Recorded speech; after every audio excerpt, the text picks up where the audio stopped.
আসসালামু আলাইকুম, শুভেচ্ছা জানাচ্ছি বাংলাভিউ সংবাদে। সাথে আছি আমি আন্নামা চৌধুরী। ঋণ নিয়ে ব্যাংকের টাকা আত্মসাতের মামলায় সাবেক প্রধান বিচারপতি মৌলভীবাজারের সুরেন্দ্র কুমার সিনহা সহ 11 জনের বিরুদ্ধে অভিযোগ গঠন করেছে আদালত। এর মাধ্যমে সাবেক ফার্মার্স ব্যাংক অর্থাৎ বর্তমানে পদ্মা ব্যাংক থেকে 4 কোটি ঋণ নিয়ে আত্মসাতের অভিযোগে দায়েরকৃত মামলায় আনুষ্ঠানিক বিচার শুরু হলো। বৃহস্পতিবার ঢাকার বিশেষ জজ আদালত 4 এর বিচারক শেখ নাজমুল আলম আসামিদের বিরুদ্ধে অভিযোগ গঠন করেন।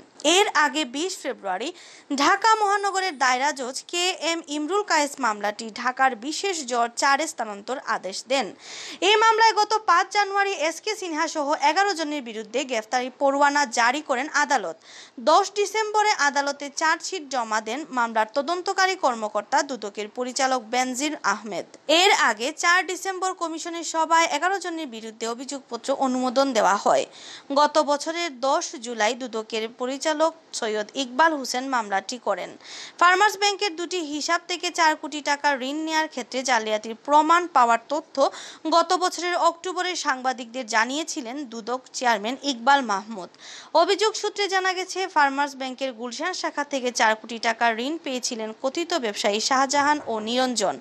সেই টাকা রণজিৎ চন্দ্র সাহার হাত ঘুরে বিচারপতি এসকে সিনহার বাড়ি বিক্রির টাকা হিসেবে দেখিয়ে তার ব্যাংক হিসাবে ঢুকেছে বলে অভিযোগ পাওয়ার পর তদন্তে নামে দুদক জানায়, সিনহার বিরুদ্ধে গত বছরের জুলাই মাসে মামলা করে সংস্থাটি। মামলায় সাবেক ফার্মার্স ব্যাংক থেকে ভুয়া তথ্য দিয়ে অন্যের নামে 4 কোটি টাকা ঋণ করে পরে তা এসকে সিনহার ব্যাংক হিসাবে স্থানান্তর করার অভিযোগ আনা হয়। অভিযোগে বলা হয়, সেই ব্যাংক হিসাব থেকে পরবর্তী সময়ে টাকা স্থানান্তর ও রূপান্তরের মাধ্যমে বিদেশে পাচার করা হয়। সরকারের রোগ তথ্য রোগ নিয়ন্ত্রণ ও গবেষণা ইনস্টিটিউট IEDCR এর পরিচালক অধ্যাপক ডাক্তার মির্জাদি সেব্রিনা ফ্লোরাকে স্বাস্থ্য অধিদপ্তরের অতিরিক্ত মহাপরিচালক হিসেবে নিয়োগ দিয়েছে সরকার। বৃহস্পতিবার স্বাস্থ্য ও পরিবার কল্যাণ মন্ত্রণালয় থেকে তাকে অতিরিক্ত মহাপরিচালক প্রশাসন হিসেবে নিয়োগ দেওয়া হয়েছে। সেব্রিনা ফ্লোরা অধ্যাপক ডাক্তার সানিয়া তাহমিনার স্থলাভিষিক্ত হবেন। আগামী 18 আগস্ট পর্যন্ত সানিয়ার চাকরির মেয়াদ আছে, এরপরেই তিনি অবসরে যাবেন। সেব্রিনা ফ্লোরা 2016 সালে রক্ততথ্য ও রোগ নিয়ন্ত্রণ ও গবেষণা ইনস্টিটিউটের পরিচালক হিসেবে নিয়োগ পান। পরিচালক হিসেবে নিয়োগ পাওয়ার পর তিনি বাংলাদেশের বিভিন্ন গুরুত্বপূর্ণ স্থানে মহামারী সৃষ্টিকারী ভাইরাস ও রোগ বিস্তার প্রতিরোধে বিভিন্ন নিরাপত্তা ব্যবস্থা নিয়ে গবেষণা করেন। চীনের উহান থেকে ছড়িয়ে পড়া প্রাণঘাতী ভাইরাস করোনা যখন বাংলাদেশে হানা দেয়, তখন মানুষকে সচেতন করা এবং এ বিষয়ে নীতি নির্ধারণী সিদ্ধান্তের কথা প্রতিনিয়ত দেশবাসীর কাছে তুলে ধরেছেন মির্জাদি সেব্রিনা ফ্লোরা। এর আগে জিকা ভাইরাস, চিকুনগুনিয়া সহ বিভিন্ন দুর্যোগে দেশবাসীর কাছে রাষ্ট্রের বার্তা তুলে ধরে পরিচিতি পান ফ্লোরা। মহামারী করোনা ভাইরাসে দেশে গত 24 ঘন্টায় আরও 44 জনের মৃত্যু হয়েছে। এখন পর্যন্ত প্রাণঘাতী এই ভাইরাসের মৃতের সংখ্যা দাঁড়িয়েছে 3557 জন। গত 24 ঘন্টায় করোনা শনাক্ত হয়েছে আরও 2617 জনের শরীরে। এতে মোট শনাক্ত রোগীর সংখ্যা এখন 2,69,115 জন। বৃহস্পতিবার স্বাস্থ্য অধিদপ্তরের অতিরিক্ত মহাপরিচালক অধ্যাপক ডাক্তার নাসিমা সুলতানা স্বাক্ষরিত করোনা বিষয়ক সংবাদ বিজ্ঞপ্তিতে এসব তথ্য জানানো হয়। স্বাস্থ্য অধিদপ্তরের বিজ্ঞপ্তিতে বলা হয়, করোনা ভাইরাস শনাক্তে গত 24 ঘন্টায় 12,892টি নমুনা সংগ্রহ করা হয়। আগের কিছু মিলিয়ে পরীক্ষা করা হয় 13,162টি নমুনা। ফলে মোট নমুনা পরীক্ষার সংখ্যা দাঁড়িয়েছে 13,15,901টি। নতুন নমুনা পরীক্ষায় করোনা শনাক্ত হয়েছে আরও 2,617 জনের শরীরে। এতে করোনা আক্রান্ত হিসেবে শনাক্ত রোগীর সংখ্যা বেড়ে দাঁড়ালো 2,69,115 জনে। আক্রান্তদের মধ্যে গত 24 ঘন্টায় মারা গেছেন 44 জন। তাদের মধ্যে পুরুষ 31 জন, নারী 13 জন। এ নিয়ে মৃতের সংখ্যা বেড়ে দাঁড়ালো 3,557 জনে। গত 24 ঘন্টায় সুস্থ হয়ে আরও 1,782 জন বাড়ি ফিরেছেন। এ নিয়ে মোট সুস্থ রোগীর সংখ্যা দাঁড়ালো 1,54,871 জনে।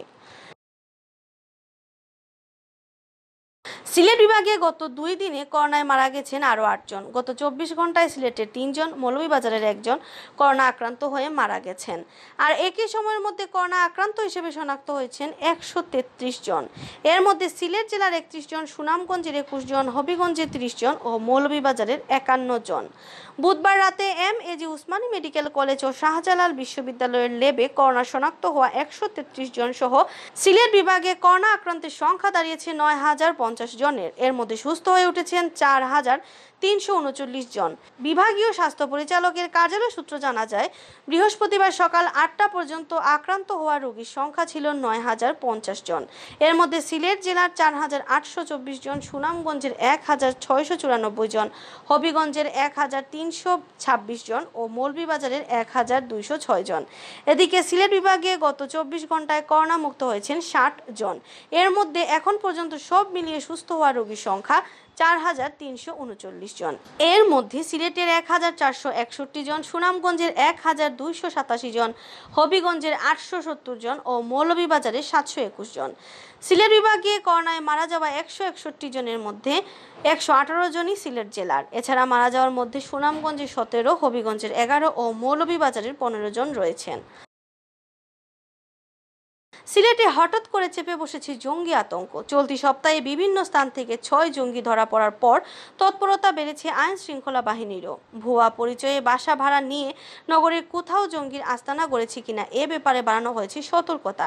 বাসাবাড়ির ভাড়াটেদের তথ্যও নতুন করে যাচাই বাছাই করছে পুলিশ ও গোয়েন্দা সংস্থার লোকজন। পাশাপাশি নজরদারি বাড়ানো হয়েছে মাজার, মন্দির ও গুরুত্বপূর্ণ স্থাপনাগুলোতে। জঙ্গিদের তৎপরতা ও কর্মকাণ্ডের জন্য সিলেটে সর্বপ্রথম আলোচনায় আসে 2006 সালের 2 মার্চ। টানা 33 ঘন্টার অভিযান শেষে ওই দিন নগরীর শাপলাবাগের সূর্য দিগল বাড়ি থেকে আটক করা হয়েছিল তৎকালীন জিএমবির প্রধান শায়েক আব্দুর রহমানকে। এরপর হযরত শাহজালাল রহমতুল্লাহর উরুসে একই দরগাহে ব্রিটিশ হাই কমিশনার আনোয়ার চৌধুরীর উপরে আওয়ামী লীগের সভা শেষে গুলশান সেন্টারে, তাঁতিপাড়ায় মহিলা আওয়ামী লীগের সভায়, টিলাগড়ের সাজু স্মৃতি ব্যাডমিন্টন টুর্নামেন্টের ফাইনাল খেলা ও আলোচিত আতিয়া সহ বিভিন্ন স্থানে বোমা ও গ্রেনেড হামলায় সিলেটে জঙ্গি তৎপরতার ঘটনা আলোচনায় আসে। জঙ্গিদের ছোড়া বোমা ও গ্রেনেডে প্রাণ হারিয়েছেন র্যাব, পুলিশ কর্মকর্তা ও রাজনৈতিক নেতাকর্মী সহ অন্তত 8 জন। আহত হয়ে এখনও স্পিন্টারের যন্ত্রণা নিয়ে বেড়াচ্ছেন অত্যন্ত অর্ধশত ব্যক্তি। 2017 সালের মার্চে আতিয়া মহলে জঙ্গি স্থানে অভিযানের পর প্রশাসনের কড়া নজরদারির কারণে সিলেটে কমে আসে জঙ্গি তৎপরতা। প্রচারণার চালানোর সময় মাঝে মধ্যে ধরা পড়ে নিষিদ্ধ ঘোষিত জঙ্গি সংগঠন হিজবুত তাহরির কিছু সদস্য। কিন্তু একই সাথে নব্য জিএমবি সামরিক ইউনিটের 5 সদস্য, একদিন পর আল্লাহ দলের আরেক সদস্য আটকের পর সিলেটে ফের জঙ্গি আতঙ্ক দেখা দিয়েছে। জিজ্ঞাসাবাদে নব্য জিএমবি সদস্যরা হযরত শাহজালাল রহমতুল্লাহ আলাইহির মাজারে বোমা হামলার পরিকল্পনার কথাও জানিয়েছে। কিন্তু আইনশৃঙ্খলা বাহিনীর কাছে আগাম তথ্য চলে যাওয়ায় ব্যর্থ হয়েছে তাদের মিশন। রক্ষা পেয়েছেন সিলেটবাসীও। গত মঙ্গলবার নগরীর মীরাবাজার, টুকর বাজার ও দক্ষিণ সুরমা বিভিন্ন স্থানে ঢাকা থেকে আসা সিটিটিসির বিশেষ দল নব্য জিএমবির 5 সদস্যকে আটক ও বোমা তৈরির সরঞ্জামাদি সহ উদ্ধার করে। নগরীর শাপলাবাগের একটি বাসা ভাড়া নিয়ে কম্পিউটার ট্রেনিং সেন্টারের নামে তারা সামরিক প্রশিক্ষণ দেওয়ারও পরিকল্পনা করেছিল। এদিকে হঠাৎ জঙ্গি তৎপরতা বেড়ে যাওয়ায় আইনশৃঙ্খলা বাহিনী ও গোয়েন্দা সংস্থার সদস্যরাও তাদের নজরদারি বাড়িয়েছেন। নগরীর বাসাবাড়ির ভাড়াটেদের তথ্য যাচাই বাছাইয়ের কাজ শুরু করেছেন আইনশৃঙ্খলা বাহিনী। অতীতে বাসার মালিকরা তাদের ভাড়াটেদের সম্পর্কে যে তথ্য দিয়েছিলেন সেই তথ্যগুলো খতিয়েও দেখা হচ্ছে। সম্প্রতি যেসব বাসায় নতুন ভাড়াটে উঠেছেন তাদের তথ্য সংগ্রহ করছে পুলিশ। একই সাথে জঙ্গি হামলা হতে পারে এমন স্থানগুলোতে বাড়ানো হয়েছে নজরদারিও। এ ব্যাপারে সিলেট মহানগর পুলিশের অতিরিক্ত উপকমিশনার জ্যোতির্ময় তালুকদার জানান, নগরীর বাসা বাড়ির ভাড়াটেদের তথ্য যাচাই করে দেখা হচ্ছে কেউ ভুয়া পরিচয়ে আশ্রয় নিয়েছে কিনা।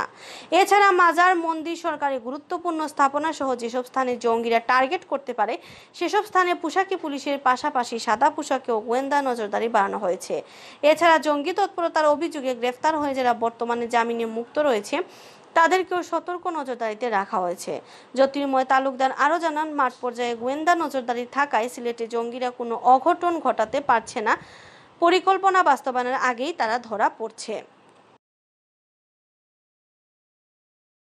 সিলেটের ব্যবসা প্রতিষ্ঠানগুলোতে আগের মতো ব্যবসা নেই। দোকান ভাড়া, কর্মচারীদের বেতন সহ অন্যান্য ব্যয় নির্বাহ করতে হিমশিম খাচ্ছেন ব্যবসায়ীরা।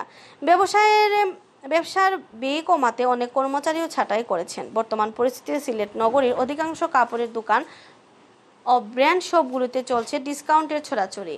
50 ভাগের বেশি ডিসকাউন্ট দিতে ব্যবসায়ীরা চাইছেন ক্রেতার আকর্ষণ। সিলেট নগরীর জেল রোড, নয়াসড়ক, কুমারপাড়া, লামাবাজার, বারুদখানা ও জিন্দাবাজার সহ বিভিন্ন স্থানে কাপড় ও জুতার দোকানগুলোতে 40 থেকে 60 ভাগ পর্যন্ত ছাড়ের ঘোষণা দিতে দেখা গেছে। দোকানগুলির সামনে ছাড়ের ঘোষণা দিয়ে পোস্টার, ব্যানার ঝুলিয়ে রাখা হয়েছে। অনেকে আবার ছাড়ের ঘোষণাটি মাইকিং করেও প্রচার করছেন। ব্যবসায়ীরা জানান, করোনা পরিস্থিতিতে মানুষের ক্রয় ক্ষমতা কমেছে। সারাদিন দোকানে বসে থেকেও ক্রেতার দেখা মিলছে না। গত ঈদুল আজহায় ভালো কেনাবেচা হয়নি, তাই ডিসকাউন্টের অফার নিয়ে ক্রেতা টানার চেষ্টা করা হচ্ছে। দোকান ভাড়া ও কর্মচারীদের বেতন দেওয়ার জন্য অনেক লোকসানে কাপড় বিক্রির অফার দিচ্ছেন, এরপরও ক্রেতা মিলছে না। এদিকে ক্রেতারা বলছেন, ডিসকাউন্টের নামে ব্যবসায়ীরা লোভ দেখাচ্ছেন। দোকানের বাইরে 60 ভাগ পর্যন্ত ছাড়ের চটকদার ঘোষণা দিয়ে রাখলে ভিতরের চিত্র ভিন্ন। দোকানের ঢোকার পর দেখা যাচ্ছে মেয়াদ উত্তীর্ণ নিম্নমানের কাপড়ের 60 ভাগ ছাড় দেওয়া হচ্ছে, আর মানসম্পন্ন কাপড়ের ছাড় মিলছে 10 থেকে 20 ভাগ। আর ব্যবসায়ী নেতারা বলছেন, এখন কেউই লাভের চিন্তা করছেন না। কোনো মতে দোকান ভাড়া আর কর্মচারীদের বেতন তুলতে পারলেই ব্যবসায়ীরা বাঁচেন, যে কারণে নানা অফার দিচ্ছেন। করোনার এই কঠিন পরিস্থিতিতে টিকে থাকতে না পেরে অনেকেরই ব্যবসা ছেড়ে দিতে হচ্ছে বলে জানান সিলেট মহানগরী ব্যবসায়ী ঐক্য কল্যাণ পরিষদের সভাপতি আব্দুর রহমান রিপন। সমস্ত সিলেট শহর বলেন এবং সমস্ত বাংলাদেশ বলেন, সব জায়গায় একই অবস্থা ব্যবসার। খুব করুণভাবে আমরা ব্যবসায়ীরা দিন যাপন করতেছি। আপনি দেখতেছেন প্রতিটি মার্কেটে ক্রেতা শূন্য হাহাকার করতেছে। প্রতিটি মার্কেট যে প্রতিটা দোকানে কেউ 50% ডিসকাউন্ট, কেউ 60% ডিসকাউন্ট দিয়ে মূল্যহ্রাস দিয়ে চাইতেছে যে ওদের ঘাটতিটা পূরণ করার জন্য। ইস্পানি গ্রুপের পক্ষ থেকে Sylhet MAG Usmani medical college হাসপাতালে হাই ফ্লো নোজেল ক্যানোলা ও N95 মাস্ক হস্তান্তর করা হয়েছে। রোগীদের চিকিৎসার জন্য এই মেডিকেল সামগ্রী বৃহস্পতিবার হাসপাতালের পরিচালক ব্রিগেডিয়ার জেনারেল মোহাম্মদ ইউনুস রহমানের হাতে তুলে দেওয়া হয়। এ সময় অন্যান্যর মধ্যে উপস্থিত ছিলেন হাসপাতালের উপপরিচালক ডাক্তার হিমাংশু লাল রায়, উসমানী মেডিকেল কলেজের ভাইস প্রিন্সিপাল ডাক্তার শিশির চক্রবর্তী, সহযোগী অধ্যাপক শেখ AHM মিসবাউল ইসলাম, সহকারী অধ্যাপক ডাক্তার M দেলওয়ার হোসেন, ইস্পানি টি লিমিটেডের সিনিয়র ম্যানেজার মাওলা আল মামুন, বিভাগীয় ব্যবস্থাপক মোহাম্মদ আনিসুজ্জামান পাটোয়ারি ও বাংলাদেশ নার্সেস অ্যাসোসিয়েশন ও উসমানী মেডিকেল শাখার সাধারণ সম্পাদক ইসরাইল আলী সাদেক। ইস্পানি গ্রুপের পক্ষ থেকে উসমানী হাসপাতালে একটি হাই ফ্লো নোজেল ক্যানোলা ও 110টি N95 মাস্ক দেওয়া হয়। সিলেট দক্ষিণ সুরমা উপজেলাকে সিলেট সিটি কর্পোরেশনের আওতাভুক্ত না করে দক্ষিণ সুরমা সিটি কর্পোরেশনের ঘোষণার দাবিতে স্পেন সভা অনুষ্ঠিত হয়েছে।